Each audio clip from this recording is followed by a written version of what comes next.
aujourd'hui je vous propose un simple petit DIY pour ranger vos boucles d'oreilles d'une jolie façon. On commence tout de suite en utilisant des pics à brochettes qu'on va venir découper au cutter. Donc pour ça on fait une petite entaille tout le long du pic, puis on vient le casser avec nos mains. On n'oublie pas de le passer un petit coup sur du papier de verre pour avoir des bords tout lisses. Et donc avec cette même technique on va faire 4 groupes de 4 pics avec des tailles différentes. On va pouvoir maintenant passer à la partie assemblage. Pour ça j'utilise de la colle à bois, mais si vous n'en avez pas vous pouvez utiliser de la super glue, ça sera juste moins pratique en fait à utiliser. Et donc on commence avec les pics de 9 cm qui vont former notre base. On va donc les coller en formant un carré avec. Pour ça rien de très compliqué, comme vous pouvez le voir il suffit d'appliquer un petit peu de colle sur une extrémité, de joindre les deux pics, de les presser l'un contre l'autre pendant 1 minute environ, puis de les laisser sécher tranquillement. Pendant que ça finit de sécher, on va s'occuper des plus grands pics, et pour faciliter leur assemblage, on va utiliser du carton. Donc encore une fois, vous avez l'habitude maintenant, on réutilise du carton d'emballage, dans lequel on va tracer le patron d'une pyramide avec une base carrée de 9 cm. Si comme moi, dans votre emballage, vous n'avez pas la place de tracer un patron entier, c'est pas très grave, il suffit simplement de le faire en plusieurs fois, et on collera, on assemblera les morceaux ensemble plus tard. Donc après avoir découpé le patron, on monte la pyramide à l'aide de scotch. Donc si elle n'est pas parfaite, qu'il y a un peu des petits trous et que c'est pas très droit, que les parois sont pas très droites, c'est pas très grave. Le but ici c'est simplement d'avoir un support solide pour avoir une forme de pyramide. En fait, la structure en carton, elle va pas faire partie du présentoir, puisqu'on va juste y venir scotcher nos plus grands pics au niveau des arêtes, pour que de cette manière on puisse facilement les coller ensemble avec de la colle à bois au niveau de leur sommet et les laisser sécher. Donc ça va juste jouer le rôle de support.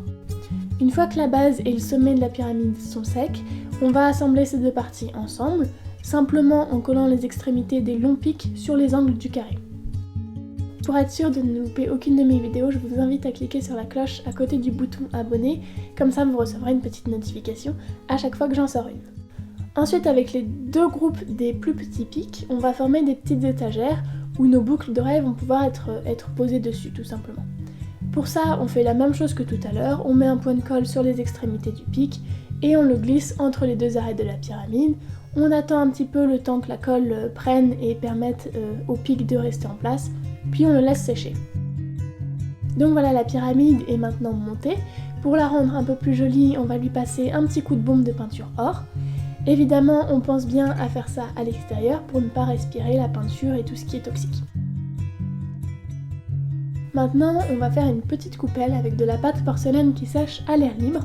Donc rien de très compliqué, il suffit de former une boule entre nos mains, de l'aplatir avec un rouleau et de l'étaler dans un petit ramequin pour qu'elle prenne la forme d'une coupelle.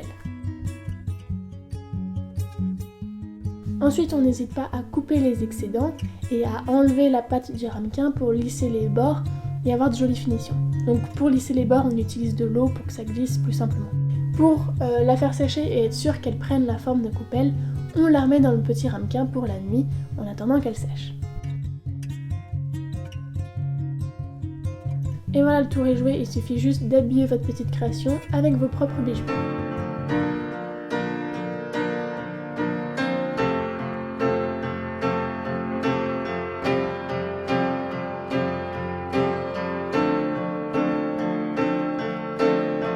J'espère que cette vidéo vous a plu, je vous laisse voir ou revoir une autre de mes vidéos. Pour voir encore plus de jolies choses, je vous invite à me rejoindre sur Instagram, sinon on se retrouve très vite sur YouTube. Bye!